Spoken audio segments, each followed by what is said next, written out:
Welcome back or welcome to my channel. My name is Taylor, and today we'll be revisiting the Tortured Poets Department / re-ranking the Tortured Poets Department 1 year later. But before we hop in the video, remember to like, comment, and subscribe if you love all things music, especially Taylor Swift.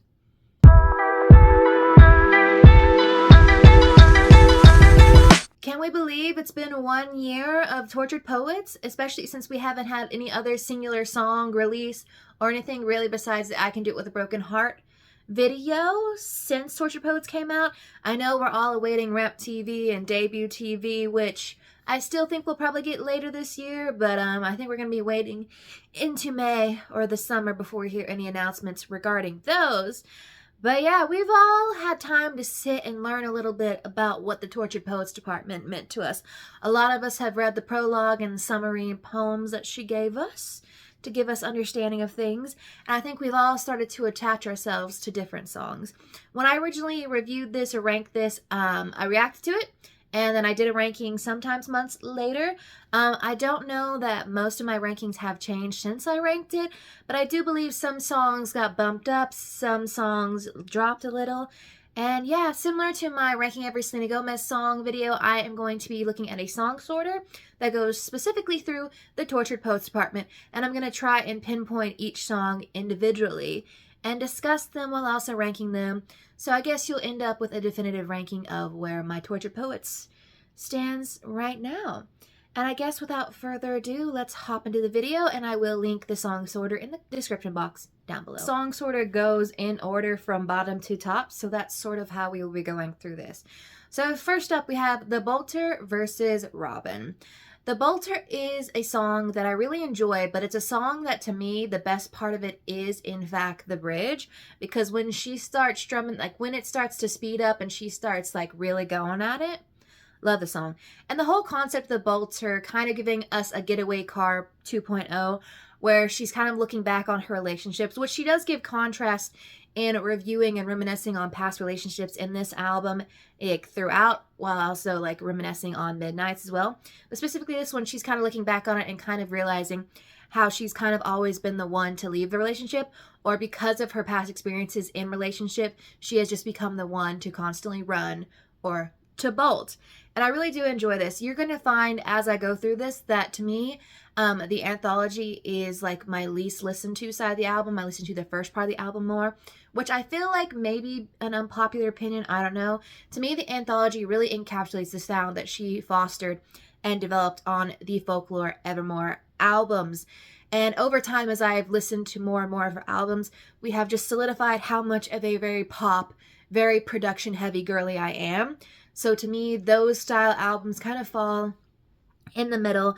And when I last ranked the all 12 albums, 11 albums, 12 albums, I think, I can't remember.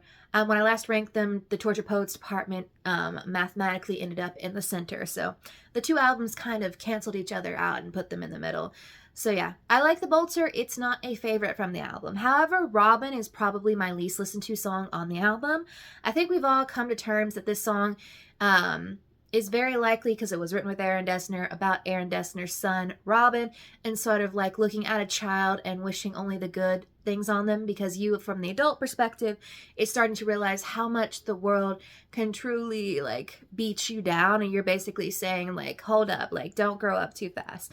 This is kind of the more updated version of Never Grow Up, which we have on Speak Now.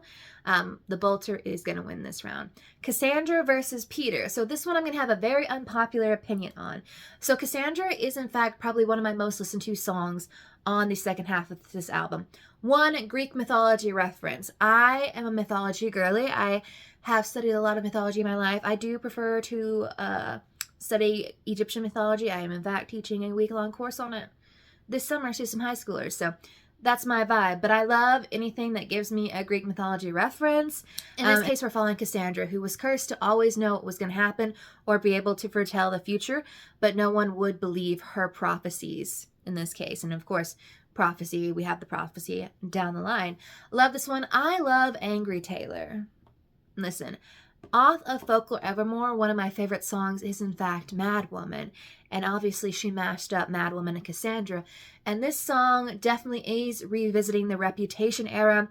It's very likely in writing these albums to us, like post-Lover situation, post-Lover, kind of like that Folklore, Evermore, Midnight's, Tortured Poets Apartment, was also the time that she was in the process of re-recording her old albums. And if you kind of look at the different pieces within the albums, you can kind of tell where she was drawing inspiration from them. So like in Midnight's, you can definitely tell she was drawing a lot of inspiration from the 1989 TV sound. And then we have a lot of reminiscing on the Speak Now TV days with songs like Would've, Could've, Should've, which calls back to John Mayer in Dear John. And in this one, we definitely kind of see a mixture of Rep TV and debut TV. Rep TV being represented in Cassandra. Cassandra is very likely discussing, you know, the fallout of the Kanye, Kim, drama that took place, but it could also be addressing the selling of her masters. It's probably a combination of both. I think a lot of these songs we like to boil down to one specific point of inspiration or one person for inspiration, but I do believe this album in itself is accumulation of inspiration and pain and love and like disaster and just like heartache all rolled into one. So I think each song in itself represents a multitude of people and variables. I love Cassandra. Peter is a fan favorite. Again, this one we're having another allegory, another metaphor, and that is to Peter Pan, which she has pointed out Peter Pan in the song Cardigan, which many people now are believing to be about Maddie Healy, which a lot of people believe the album is about. Of course, in Cardigan, that's also a part of an album that has been stated as heavily fictionalized, or there's a lot of fictional elements to it.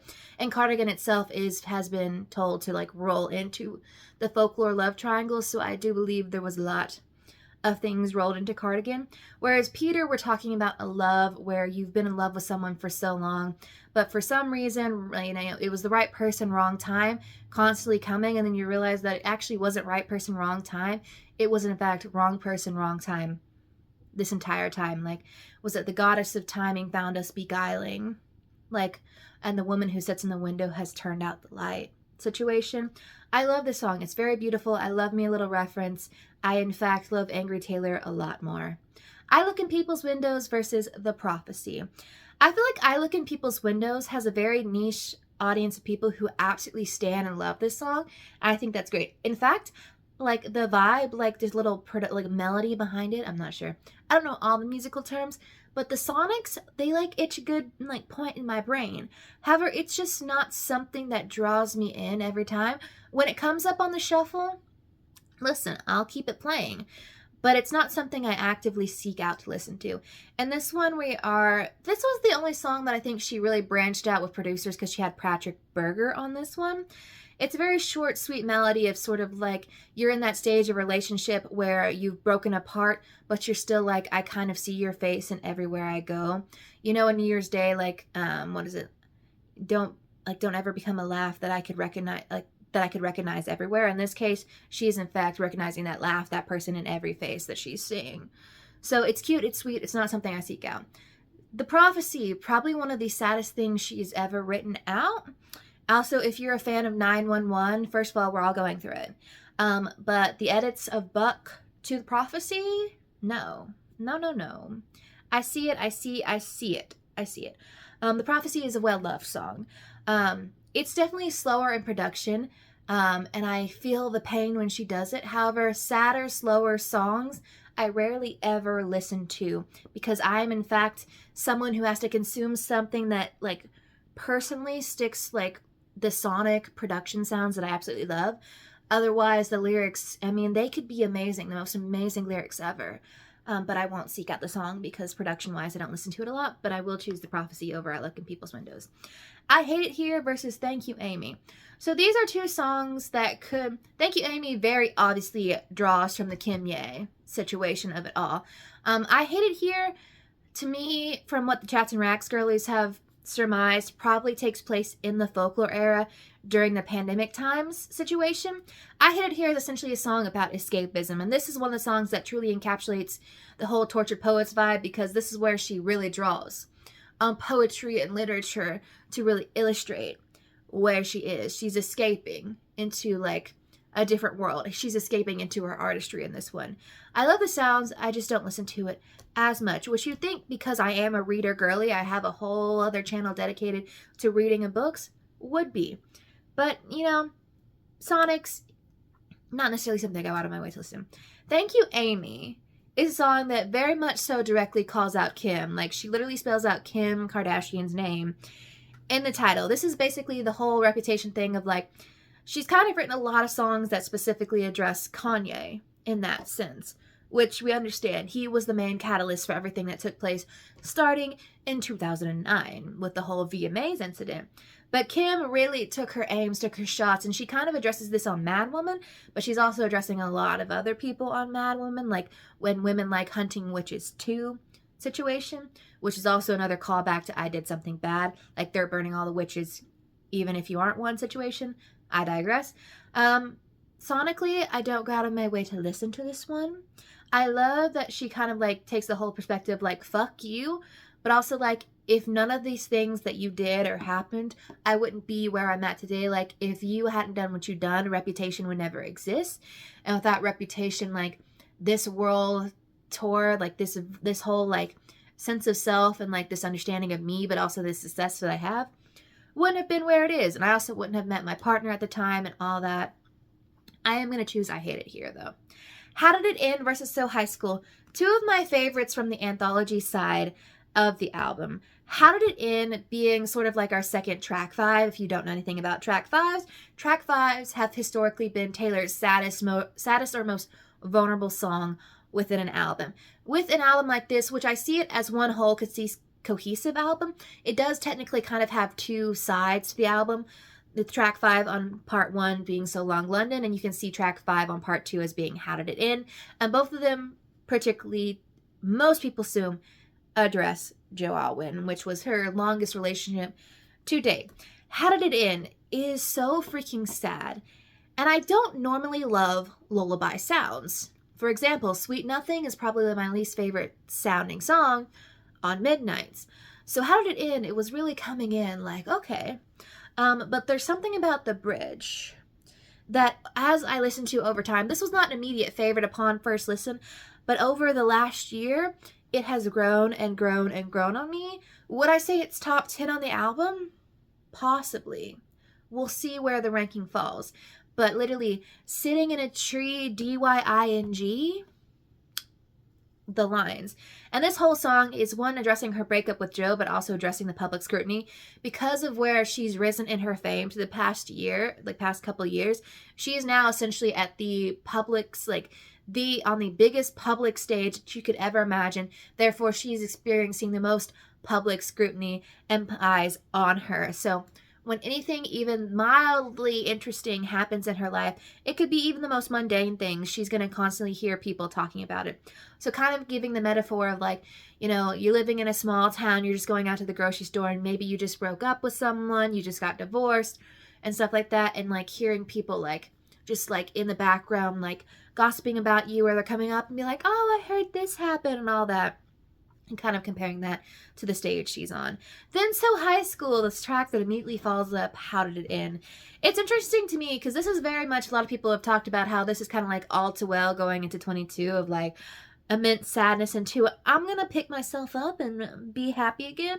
And that's what So High School is. Obviously, when she was in high school, this very much so would have been an early 2000s vibe, and that's where the sonics of this go. I love the guitar. The guitar, top here. The electric. The whole describing the feeling of like being in high school and like having a crush and like wanting to look at them, but like if they look back at me, like I'm so shy, and I'm like, you know, your friends are like playing video games while we're like maybe in the back room having fun, like don't let them hear us, like we're just all like giddy teenagers. And I'm just gonna say, there's nothing like truth, dare, spin, bottles, you know how to ball, I know Aristotle, if that isn't sports romance girlies to a T. I like this song. I like How Did It End more. However, when we get to the Alchemy, we'll talk sports romance. The Albatross versus Chloe or Sam or Sophia or Marcus. Again, this is probably going to be an unpopular opinion. The Albatross. I think if we're going to talk about songs that directly like focus on the tortured poets aspect, the song The Albatross, which literally draws inspiration from Sam Coleridge, I think is his name, the Song of the Lost Mariner. I can't remember the title specifically, but I'll post it, like put an image here. This specifically calls point to the Albatross. Essentially, the albatross is kind of this element of it is this very much so large seabird. And when the mariner himself kills this bird, he's essentially cursed with bad luck his entire life. In this case, she's comparing herself to the albatross, and that everyone like around her, like the public, men in particular, like a lot of these crazy ass politicians we got in office and stuff like that, are constantly warning everyone that she's around that, hey, if you date her, be friends with her, or work with her, she's going to be like the death of you, or she's going to be harming you in some way. But really, in this one, she's kind of painting the image of like, yeah, but these like, and like wise men once heard fake news and believed it. Like, these men don't exactly know what they're talking about. Like, they keep talking like they know what they know, but they actually can't back it up with anything factual. And the end, what really happened is like, when you get with me, I will do my best to protect you. Like at the end, like, I won't be the death, you know, like I'll be like the caretaker, you know. And then Chloe or Sam or Sophia or Marcus. This is a song that very likely and most definitely focuses on Matty Healy, especially with talking about someone and loving someone who's dealing with addiction, which we know he has talked about dealing with in the past. And sort of, we don't know what at stage in the relationship she was, but this is kind of like looking at someone, you know, maybe you're scrolling through their Instagram, or you're just like holed up one night in your feels and being like, who are you with now? Are you with someone named Chloe or Sam or Sophia or Marcus? Like, you know, we could have worked out, but like, And she's like, kind of like, you know, don't tell me you always love me, because if you tell me you always love me, it's going to hurt me more, because you love me so much, but you left. Like, you never came back. This one, slower, sadder, sweeter. I like the albatross a little more. The black dog versus I'm going to get you back. Okay, so neither of these were favorites upon first listen, but they have grown so much exponentially as we have been listening throughout the times. The black dog. I'm just going to let you know Black Dog's top 10. I think we as a fandom can collectively agree that Angry Taylor really gets it, and there is something so feral that scratches the right itch in my brain when she says in the bridge, what is it? 6 months of breathing clean air, but I miss the smoke. Calling back to clean. Calling back to daylight. Listen, this song just truthfully is like one of the like most, I consider like my top 5, top 6, like this, like my favorite Taylor Swift songs of all time are songs that personally, they do 2 things. One, they are so catchy and fun that no matter what, they will be on. Like, I will dance to you no matter what you're on. That's New Romantics. The other ones are the ones that like scratched a hole, like scratched an itch in my soul, like permanently marked me, and that is the Black Dog. Because there's something about the sound. Like, first of all, the sound. Oh! Like, I can cry from a piano, like, key, like a singular note alone if you hit the right one. This one, ugh. And then the lyrics of just, like, screaming, and then, old habits die screaming. Like, she's screaming it and everything up until the end, and she's like, nope, voice lost. So, yeah, I'm gonna get you back. Listen, there's gonna be comparisons between this one and Get Him Back by Olivia Rodrigo. I am going to choose and say that I prefer Get Him Back by Olivia Rodrigo just because I like the sound of that more. I'm not going to compare the Olivia Rodrigo girlies, but I am going to point out that they have very similar concepts if you are looking for something very similar. The vibes on this, the bridge on this, truly immaculate. There's something about just like her drawing back to like the Blank Space music video imagery, like, you know, I'm gonna smash up your bike, like smash up your car, smash up the bike with the golf club and everything. Of like, you're kind of in that phase of like, you have thoroughly pissed me off. This is once again Angry Taylor, but I'm also still not over you. So I haven't decided whether I want to sleep with you or if I want to get you arrested. I don't know if I want to beat you up or like pull you into the closet with me. I will say the bisexual girly in me is getting some sapphic vibes out of this. I know Taylor Swift to say that she's very straight. But if you are also on that train, anyone else get sapphic vibes from this one? The Black Dog takes that one. The aIMee versus Clara Bow. Clara Bow, the original 16-track album closer.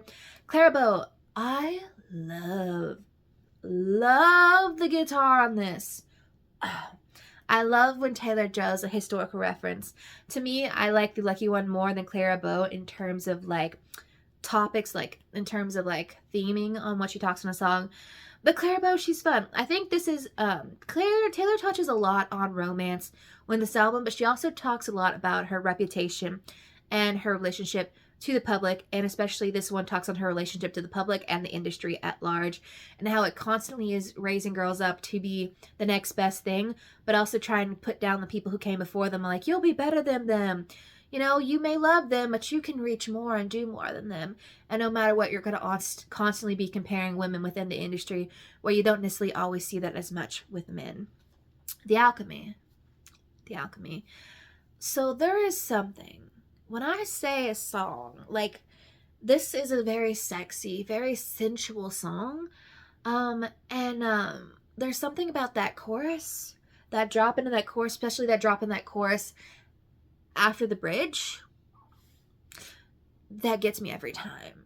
Like, she gave me sports romance girlies songs. To me, I prefer The Alchemy more than So High School and Clairbow. I Can Do With a Broken Heart for The Smallest Man Who Ever Lived. I Can Do With a Broken Heart is in fact the thesis statement of this album. No matter what, this entire album was written and conceived during the Eras Tour. This song particularly addresses the Eras Tour in the sound and like what's going on in the lyrics. This song essentially just talks about the breakups, the situations that she's going through, and being on the most public stage in the world going through that. This one will always be the song that most directly relates to the album and describes the album. I think this should have been the album, like the first single. I understand the appeal of having Fortnite with Post Malone as being the first one. But this song really is what the album is to me. And I love it. It's been one of my favorites since the album release. The Smallest Man Who Ever Lived. When I reacted to it, I told everyone, I'm like, as of right now, this song, I love the bridge. Like, I love the bridge, but it hasn't quite captured me as I feel like it will when you hit the right moment. You know those songs where it's like, I like you, but then you have that specific moment in time where something happens, or you just hear it in a new way, and it becomes your absolute favorite? That happened with me. Smallest Man Who Ever Lived. I do, in fact, believe this is about Matty Healy, most definitely. Like, the imagery really gives him. You can relate this to a lot of people. I don't necessarily relate it to like a romantic partner in my life, but yeah, there's something about that bridge. Angry Taylor knows how to do it. I think I would listen to I Can Do It With Broken Heart more as of right now. That's the stage I'm in. I Can Fix Him No Really I Can versus LOML. So I Can Fix Him No Really I Can. We're revisiting the cowboy western vibes that we started with fresh out the slammer, which we'll get to in a minute.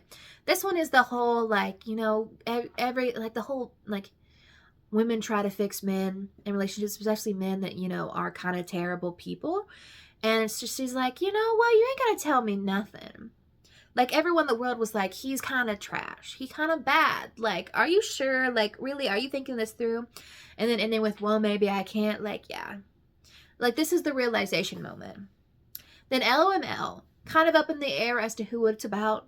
Some people say Joe, some people say Maddie. To me, I'm just saying it's about pure and utter sadness. Also, 911 edits about so-and-so's departure.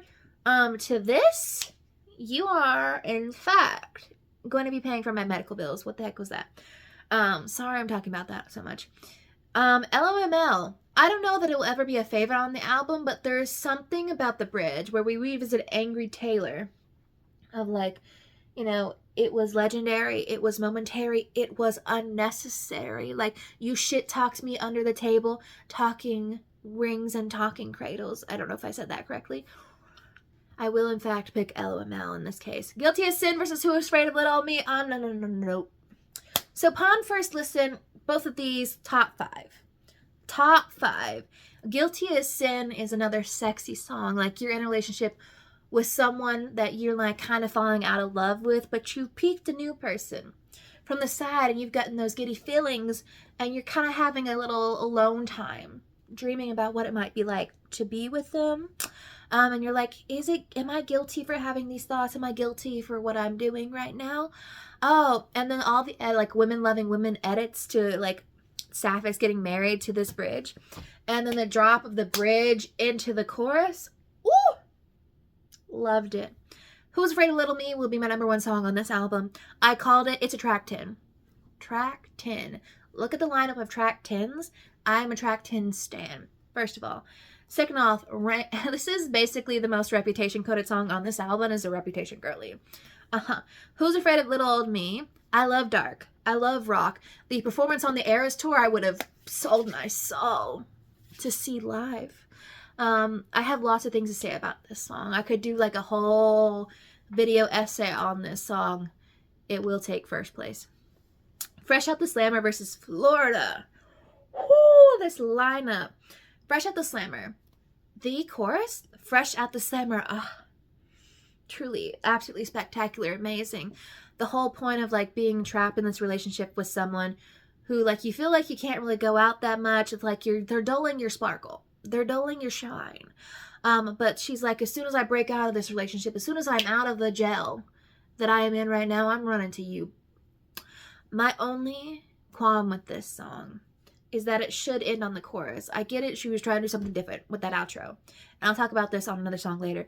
But like, it should have ended on the chorus. Because imagine like you're doing that chorus and then it ends on Fresh Out the Slammer. Would have been amazing. Florida's a song. Like fist pumping song. This is in fact a favorite based off of Sonics alone.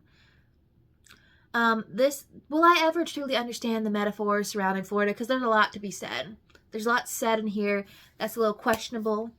I understand. Next to Who's Afraid of Little Old Me, if I had been in the crowd when Florida was a part of the live show, I would have gone crazy. Like you would have seen, I would have been the most annoying person in the room. Florida. She will win. So Long London versus But Daddy, I Love Him. I must say, But Daddy, I Love Him, I fear I didn't give it the time of day it really deserved when I first heard the album. Listen, the whole, like, public scrutiny of, like, everyone online hates him, like, performing soliloquies I'll never see. Like, people are talking and talking. Like, I won't do it. Like, listen, like, you know, I'm having his baby, but no, I'm not. This one, over time, has grown on me, and I will say it probably is top 10 material now. There's just something about, you know, when you get the vibes going, like, to me, But Daddy, I Love Him is really giving, like, I am in a cozy fantasy, romantasy situation. That's the vibe. So Long London is a song that when I'm in that particularly sad mood, like when I'm reminiscing on something, like when I'm leaving, like something like really strong, like I cried to it this week, really hits me. And the whole point of like, I love this place for so long, like I've been with you and been in this relationship for so long that I've not only gained attachment to you, but I've gained attachment to the places and place that we lived and have been. So like, I can't really get over that. And like, how dare you like take my youth? Like, how dare you have me put so much time and effort in and then like tell me that like, you don't understand? Like, seriously.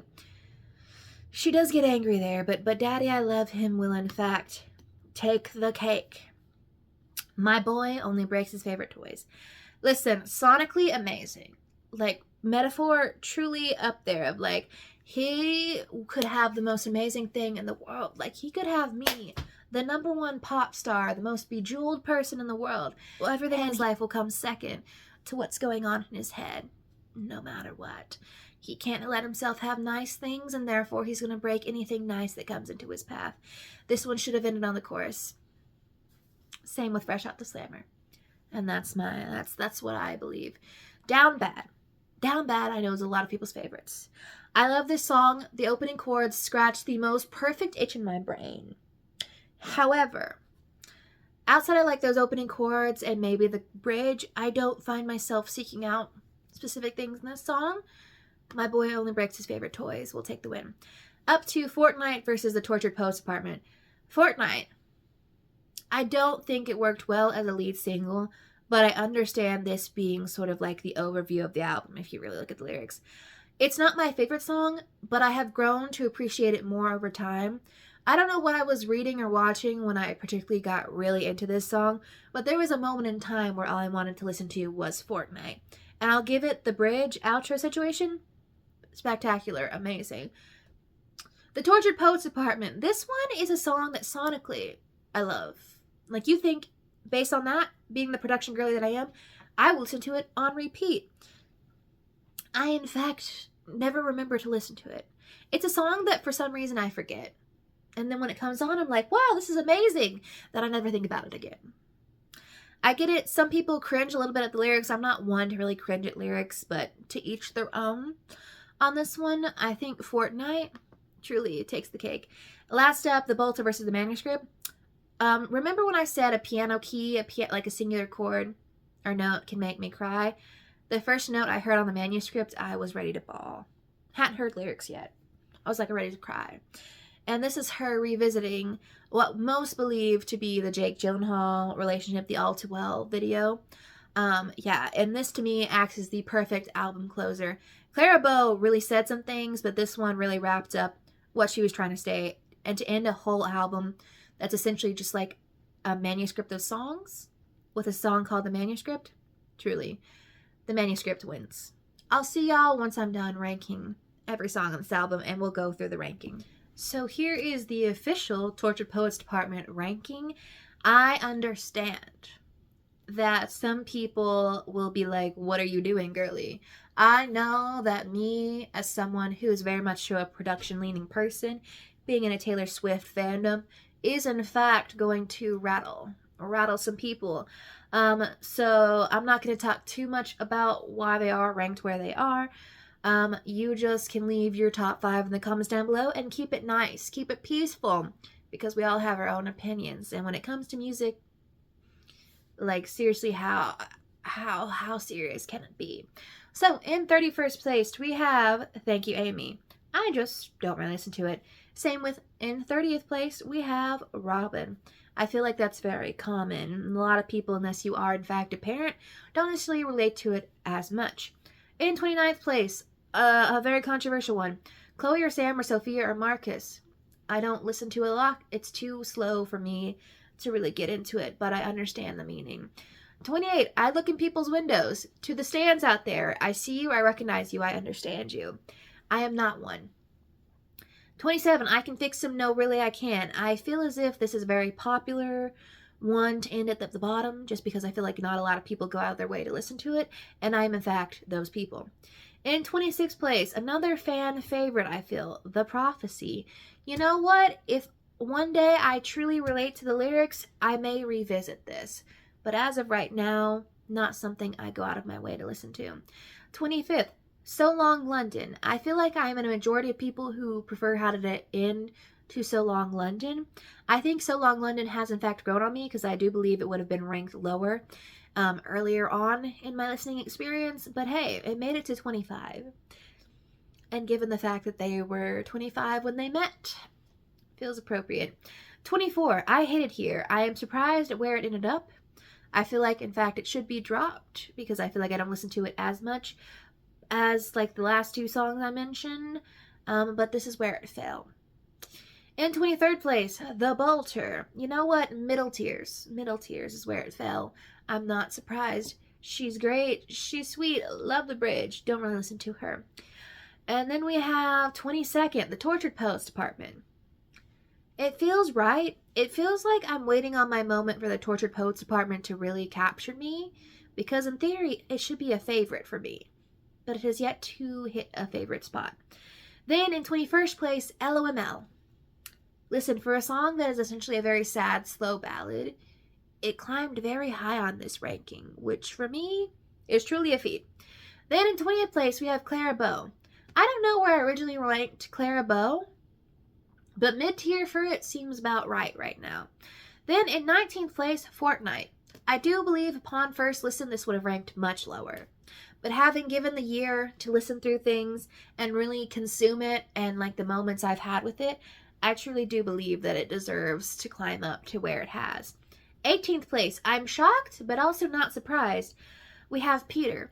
I feel like I don't listen to Peter as much, but when I do listen to it, I really do like it. So, to everyone who is a Peter stan, I guess I see you. I, in fact, have yet to understand it yet. So, 17th place, So High School. We know I, in fact, prefer the Alchemy to So High School, but the lyrics of So High School, I love the cheeky vibe. Love the cheeky vibe. In 16th place, we have The Albatross.